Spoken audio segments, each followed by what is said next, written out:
So today I want to present life to you as a game of evolving ambition. Those who self-actualize, the greats like Buddha or Caesar, these are the ones who evolve their ambition the furthest. Ambition, for our purposes here, is simply a fire that aims for more, that aims for expansion or greatness. And a lot of people who watch this channel maybe started off as young with big dreams with a lot of fire for them. But as we age, the core of our spiritual quest is refining that ambition to burn for a very, very personal ideal. Call it dharma, call it our highest embodiment. But finding that thing, finding our personal ideal, this feels like a crucible.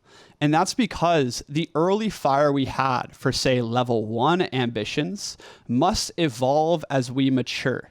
And this framework, this video is about finding your evolved ambition.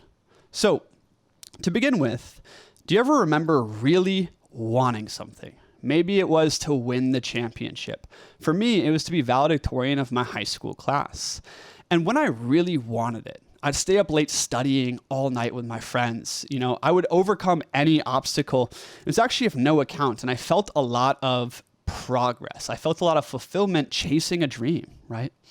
And in this, we see that burning desire is one of the most powerful forces in the universe. As my dad would often tell me before every wrestling match, whoever wants it more usually wins. Whoever has more ambition, right, is stronger. Now, of course, ambition is a double-edged sword. It can save us or it can destroy us. And we'll discuss the nuances of correct ambition later. But for now, the most important point I want to get across is ambition is required in life. You see, the more ambition you have, the more drive you have, this creates intensity, right? You travel more daring paths. You make bolder mistakes, take bolder actions, and for better or worse, the more intense your lessons in life will be. Those who do self-actualize, someone like Buddha or Caesar, you see that their life was full of heat. Buddha started off, right, as a prince with raging dissatisfaction in him. He tried all the things of the world. He became successful as a merchant, but eventually his ambition had to change to fulfill a higher spiritual desire. And because he lived his life with such intensity, right, he grew quickly. He matured into who he was meant to be in a sense. And this echoes a phrase that I like in the Bible or the Quran, and that is, God hates the lukewarm. That's my paraphrase. Essentially, as I have often stated, my thesis is that creative and spiritual growth, these things come from heat. They come from the passions, from ambition, from suffering, from pain, from lust, from love. Things that create heat in our life, if we're living in a way where we are seeking to grow and we're living an examined life, these sources of heat actually fuel our quest upwards. So heat, ambition, it's a good thing. The problem though, the problem that I face, that many of you face, is that ambition dims and it changes, right? So I have a funny little meme here of most sensitive young men in the beginning, right? You're 18, you're 20, you're 22, you're dreaming big dreams like Napoleon sitting here dreaming of world conquests, right? And then most sensitive young men turning 30 over here is a man in a battlefield, sad, no more goals, feeling kind of lost, feeling like he lacks the fire he once had. He's world weary. And this was actually Napoleon when he turned 28. He wrote a letter to his lover saying that nothing in the world excites me anymore. All the glory, all the things, they have lost their thrills. He doesn't know what he wants. And that's because Napoleon was struggling with where does he direct this tremendous ambition that he had towards conquest? How does he evolve that ambition to something higher, right? And we all feel this in our daily lives. I'm 28 right now.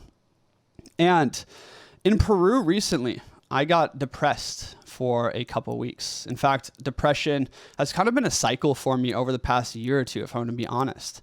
And this is wild because I am traveling the world. Like, I've achieved many of the great goals I've set for myself. And yet when I was in Peru, I was feeling stagnant, uninspired. Like, I work out, I do my writing, I do my YouTube channel stuff, I'm building a business. And I have these big civilizational scale dreams. But I was stuck grasping at straws. Like, what do I truly want at this stage of my life? What makes me happy? Where's my fire? Where's that feeling of progress towards a goal?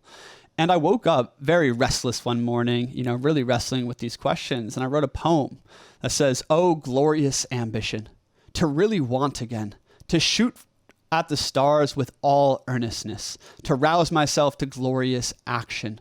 You once burned so hot in my youth, but the flames barely flicker. Where have you gone?" And I'm a grandiose soul, my friends. I admit it. I love powerful experiences. I love the fire of action. But this glorious state of ambition, right? It's been very confusing for me lately because a lot of the goals that I maybe had at stage 1 of my life aren't that appealing anymore, right? The vanity of just getting jacked or getting rich or living a Dan Bilzerian lifestyle, as I speak about later, like these level 1 material ambitions, I'm just I kind of see through them, right? And so the wrong ambitions have destroyed my body and life many times. I'm far more skeptical about dreams. I'm disillusioned with fame and vanity. And also, I'm simply aware that greatness and self-actualization, this is a grueling marathon. It's not a glorious sprint. It's a marathon. Hence, from all of this living fast in my life, the fire has gotten weaker, right? And this is problematic because for me, the less ambition I have, the weaker I am, right? The weaker I am to the forces of entropy, to my lower nature. I find myself really weak to pleasures, kind of drifting through life without a lot of fire burning somewhere. And this is actually something Nietzsche speaks about. Nietzsche, our favorite philosopher here. He speaks of those, maybe more heroic souls. They take this grand quest into the world, but through their disillusionments, through their suffering, their fire grows dimmer and they become world weary, right? And in this world weariness, they become weaker because they lose the capacity to sublimate like they once did. Sublimation is a core idea in the Nietzschean philosophy, and it is the idea of transforming weaker base desires towards a more noble or higher aim. For instance, if you really like to smoke weed and get high so that you can make music, you can look at that desire to get high and realize that the deeper desire there is actually to create music. It's the same thing with me for a lot of my life seeking more pleasure or intense experiences through substances or partying or girls is actually my desire to have a deeper connection with God, right? It's the same thing for something like lust and porn. Is maybe that's seeking love, human connection. Maybe that's seeking, creativity. So in order to really sublimate these wars, these battles that we face internally, and to organize our psyche and our life around a higher desire, we need to get clear in order on what do we actually freaking want? What is something meaningful? What is an aim that we can organize our life around? Without that, you're going to be weak to the forces that seek to pull you down. Ascension or self-actualization are these ideas.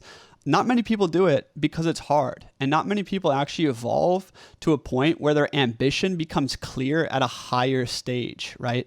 The only real examples that we have of this are the greats of history. We can look at someone again like Buddha, right? And I have a question for you about Buddha. What do you think led him to sit on the immovable spot for 49 days and nights fasting, overcoming all the temptations of the underworld and trying to reach enlightenment or die trying? What would inspire you to do that other than ambition? A burning ambition for actual awakening, for spiritual enlightenment. Buddha wanted this higher ideal that he discovered for himself. He discovered this ideal by pursuing the ideal of money and success, by pursuing women, by pursuing these things of the world and evolving his ambition to the highest point where he was ready and clear on what he wanted. And of course, he found enlightenment through total surrender and devotion. This is the same story we see with someone like Christ, who was tempted with all the offers of the world, all the secondary ambitions possible, but he chose faith in God and to be the symbol of compassion and self-sacrifice to a larger whole. So these figures, these heroic stories of the past, they represent something very deep, spiritually and philosophically, that we can orient our ambitions around. And this is the sun state. Oftentimes when we think of someone like Buddha or a yogi or Christ, people are like, but I don't want to just go meditate under a tree, right? And what I want to communicate here is that your sun state ideal is very personal to you.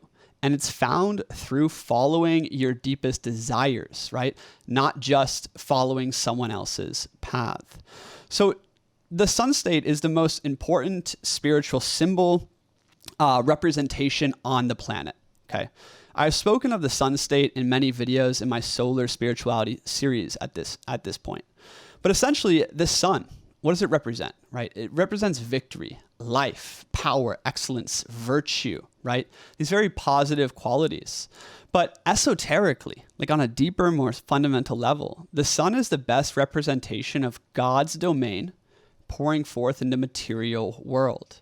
In fact, these figures that we venerate in history, from Achilles to Sol Invictus and Mithras, right, to Buddha, to Christ, they're all solar figures. They're the sons of God, or there's a lot of solar symbolism associated with them. Even all the saints, the sages, they usually have a sun behind their back.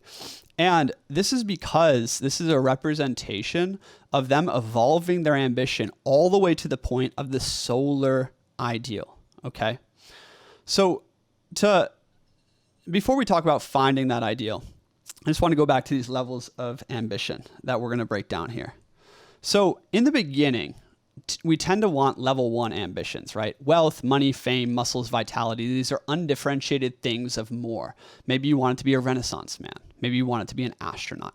It's really important to chase level 1 material ambitions. It's super important. Like as young men, if we have a deep desire to do something, the faster we can do it, the more we're going to gain skills, experiences, suffering, lessons that will help us clarify our ambitions to a higher level. Like what is our highest embodiment? What is apotheosis, or the pinnacle for you? This is what we must find, right? And going past level 1 ambitions, it becomes much more spiritual and abstract in nature. This is the hard part, right? For instance, like maybe you have started to seek spiritual experiences or more mystical experiences, or the experience of love. This is spiritual or experiential driven motivations, right? Higher than that, there's something called spiritual stages. These are different than spiritual states. Spiritual stages is higher levels of personal evolution. And in that, it's kind of like maybe becoming more of the father archetype, more of the king archetype, more of the sage archetype. Your ambition is not going to burn hot like it once did when you were 19. But nonetheless, that ambition has refined into a deeper commitment to a certain ideal, right? And that ideal evolves into your dharma, right? Into your personal your highest personal and like collective evolution, your highest service into the world.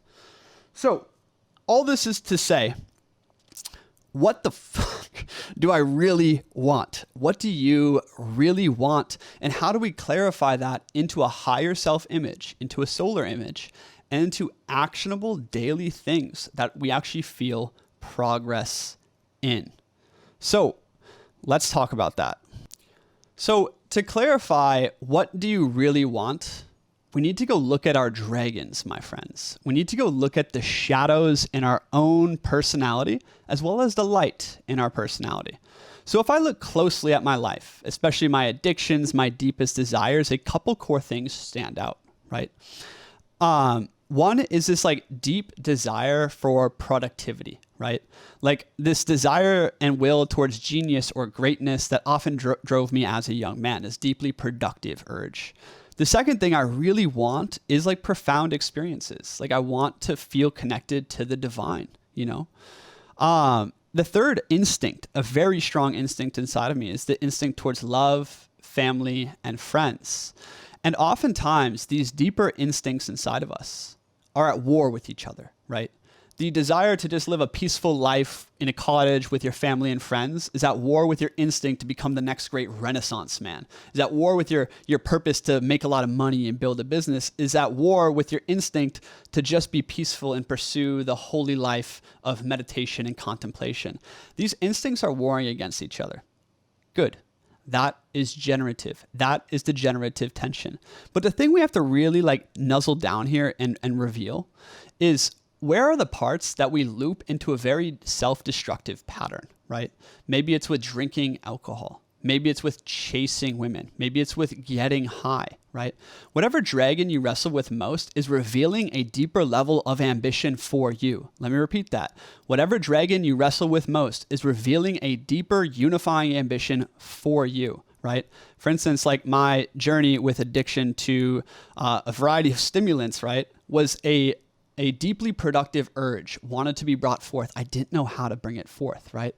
I needed a more clear ambition for it. A lot of pleasure seeking, chasing women, partying, these kinds of things is because I'm seeking profound experiences, right?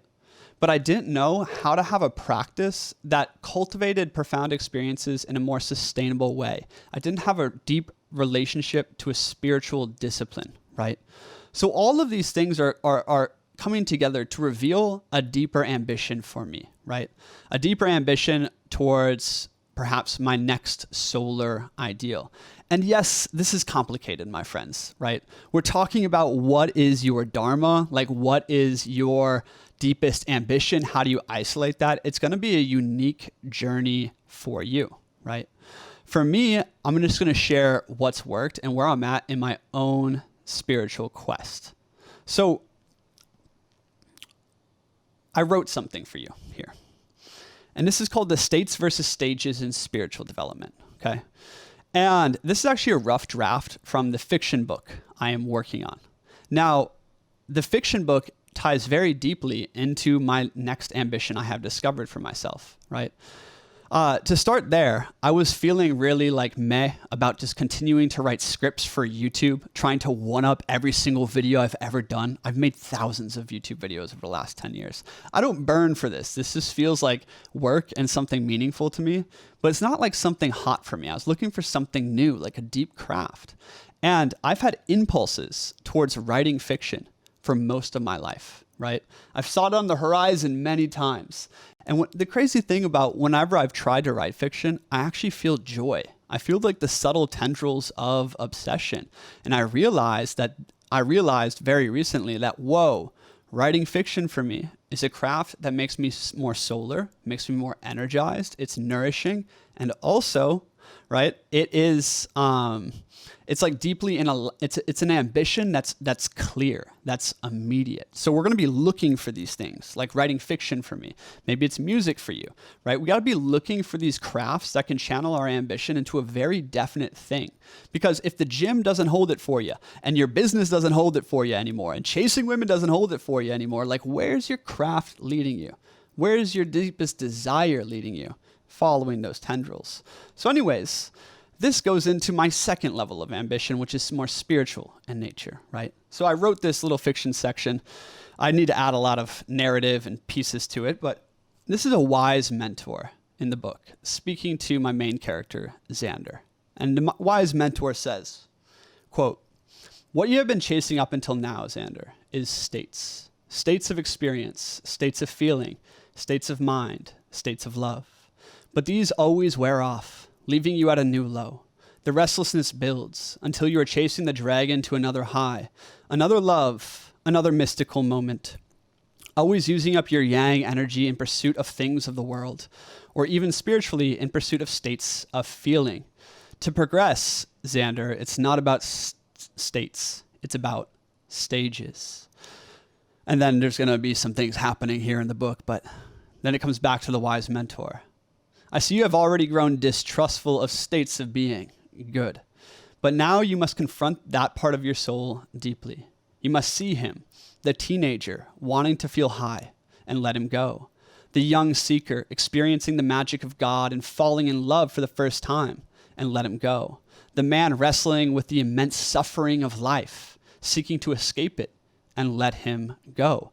Even the man wanting to experience deep ambition again, that state of ambition, let them go.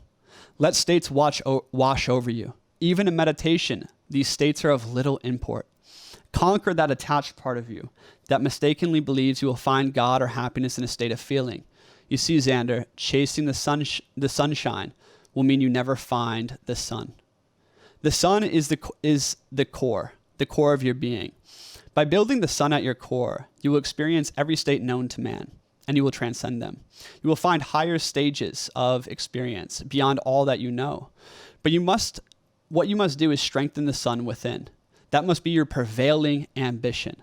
To build your solar self, that is the impulse through the sea of pain, states, and pleasures that will tempt you. You must build that higher self-image. I'm saying this out of the script, right? So you must build that lighthouse to get through all the temptations that you feel now. And as you build the sun at your core, Xander, act on it. You will act in the light when you finally do what is most joyful, when you finally do what is most natural, and you do it with all of you. Though this is not easy. In fact, many of these actions, they're clouded to you now. Much of your essence is yet to be known. Therefore, there will be confusion, trial and error. You must endure these. And more than that, seek these. As you build your internal sun, act on impulses, execute, and learn quickly. Only through working tirelessly into the world will you come fully to understand and express the solar light within. At that point, your life and the light within will merge. And that is what God wants and needs. True leaders, solar men and women who build the new citadel for dharma. Xander, set your ambition on building the internal sun. Dedicate yourself to practices in life. It's time to overcome this attachment to states for true advancement on the solar path. You can do this. Now, of course, Xander there is me and you, if you are this type of person. And this fiction article, it reveals the two things I'm trying to communicate in this life. The first thing is this article came after I started practicing Qigong and a disciplined style of meditation. You see, I've been spiritually homeless for the last 10 years of my life. All over the place, right? Studying yoga and then Buddhism and then Eastern, spirituality like Taoism, as well as like Christianity, esotericism, the occult. And because of this, my spiritual practice has always been all over the place, based on emotions or intuitions at the time. And actually, I realized that my deepest dragon inside of me is that I am addicted to chasing states of feeling.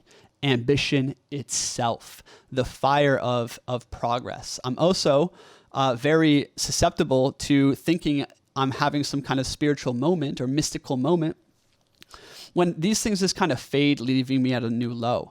So as I spiritually mature, I grow distrustful of experiences themselves. I grow distrustful of states of being. And doing Qigong meditation, this style of like deep energy work, the microcosmic orbit, building energy in my body, right? Doing this style of meditation every day, consistently for, I'm at a month now, going for at least 100 days of practice every morning. Something's changing inside of me. And the fact that I found a style of meditation, I found a spiritual practice that not only helps me feel more vitality, right? It's a definite discipline that I wake up and do every morning. And of course, Qigong, it means energy cultivation. And it's real, right? It's a real thing. And I say this because the more I get into this spiritual practice, the more I see that everything I was doing before was just pursuing a certain state of feeling, right? That is my dragon. Your dragon might be different, right? And as I cultivate a more natural and deep energy inside of myself, right? I have a deeper anchor through the different pleasures, distractions, weaknesses in my nature. When I was feeling tons of temptation the other day, I ended up just doing an hour-long Qigong meditation. I took a nap and I woke up feeling so refreshed. And I woke up from that nap to write this script here, right? I woke up from these meditations to pursue fiction. So for me, how ambition is changing, right?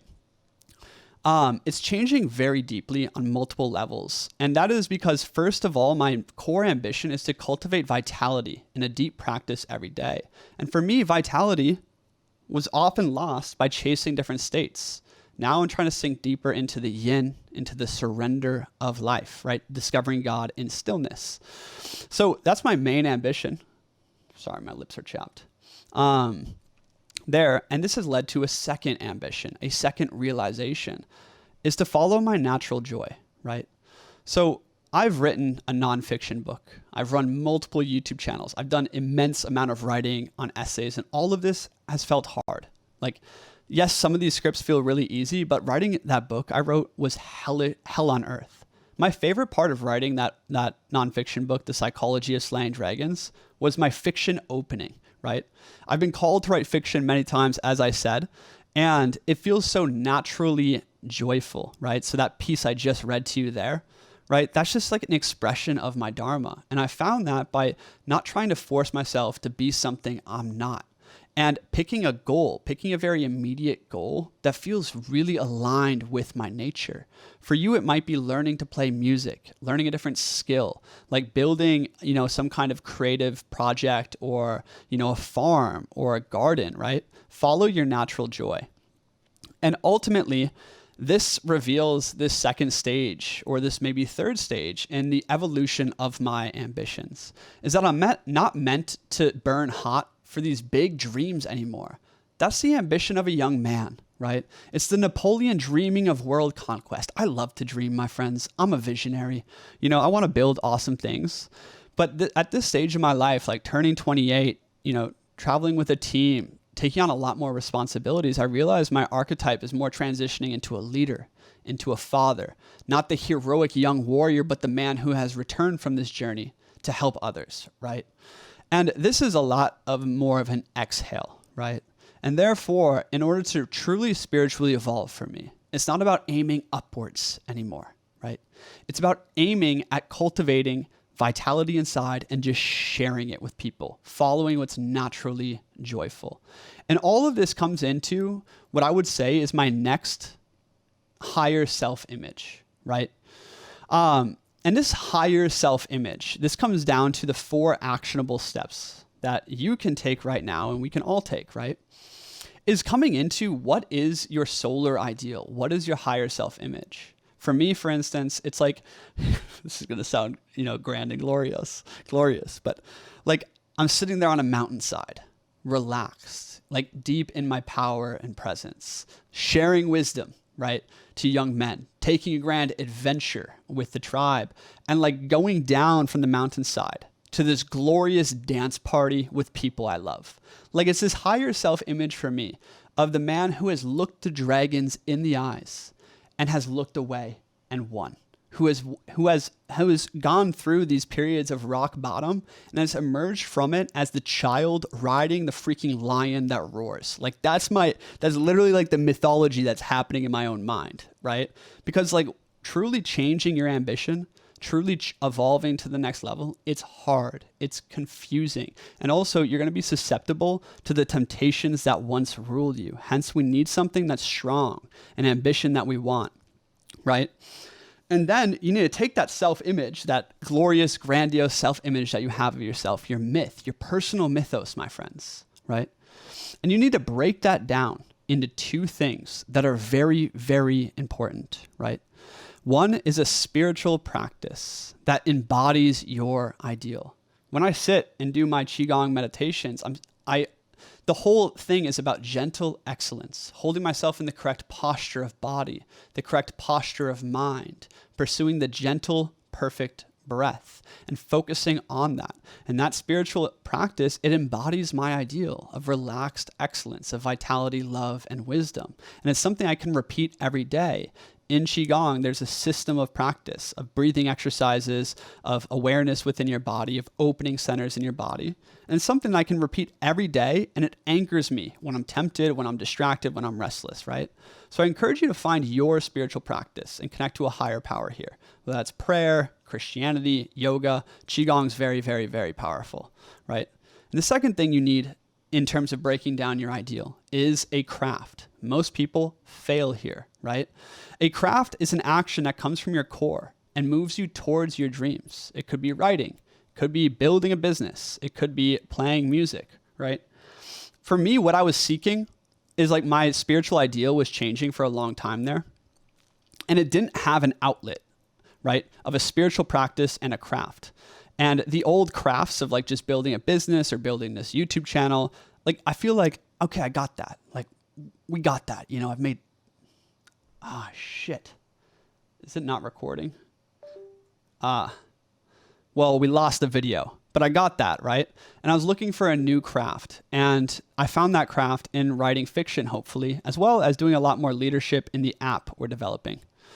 So the fourth thing that you need, so going back to the craft for a second here, this is about immediacy of aim. Okay, this is so crucial. Is if you have a higher self-image, you need something that contains it, right? A craft or practice, so that when you're feeling tempted, like you wake up and you know what you want. You know what you're working towards. A book, you know, a body, an ideal, a mission. You need a mission. You need an immediate aim. So you can break all this down. Also, my next video is going to be about breaking all this down much deeper. It's the framework for overcoming the crux moment of spiritual transformation. So subscribe for that, right?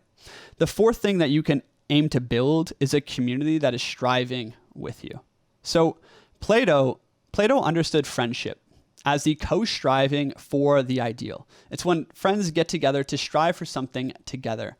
And this is why an academy is so important. My friends, we used to have fraternities, brotherhoods, you know, friends who were going with us, going together, and it's so hard to find in the modern day. But if you do want to actualize your higher solar ambition, you want to come to the next level of spiritual transformation, you need a community that's seeking that with you, right? And you can build this in your real life. This is a picture of me with the friends out here I'm with in Tulum. And I've met all of these friends, right, from the Men's Academy, my online fraternal network, right? You can come apply to join the Men's Academy. There's a link below. Get on calls with us, and we can build relationships online. And what an academy is, right, is it's a co-striving for an ideal. A real academy ideal, a real academy culture that I want to create through this channel and in my life, right, is where we have ideals again, where we have a higher spiritual symbol, but we're not going there alone. You know, I never would have learned Qigong unless I was in Peru and I found a Qigong teacher in school, right? I never would have, you know, found writing fiction without having, you know, mentors in my life that like to write. So this is why I, you know, encourage you to come join the Men's Academy. Come talk to me about it, link below for that. But also go find people in your life who want to go together. If you have a craft, if you have a spiritual practice, find the others that do it with you. This is the public act of like doing these deeds in public. It's a great service to everyone, and it's a service to yourself. So coming to the end of this video here, my friends, is correct ambition is everything. And if you're feeling stagnant, if you're feeling lost, if you're feeling unsure, you need to get deeper into your ambition. And especially if you're feeling a lot of temptation or weakness in your life, you need a new burning desire. That burning desire starts at a higher ideal, right? And then it filters down into a spiritual practice and a craft. And all of this should lead to dharma, right? My next video, I have 2 videos coming out. The next one's going to be about dharma, but you can actually click on the screen right here to watch my video about the golden thread of destiny, how to find your dharma, how to find your personal calling. This is all about ambition, my friends. Ambition is the thing that's going to help you overcome all obstacles in life. It just needs to evolve with you. Thanks for being here. Send this to someone you think will impact, and come join us. Peace.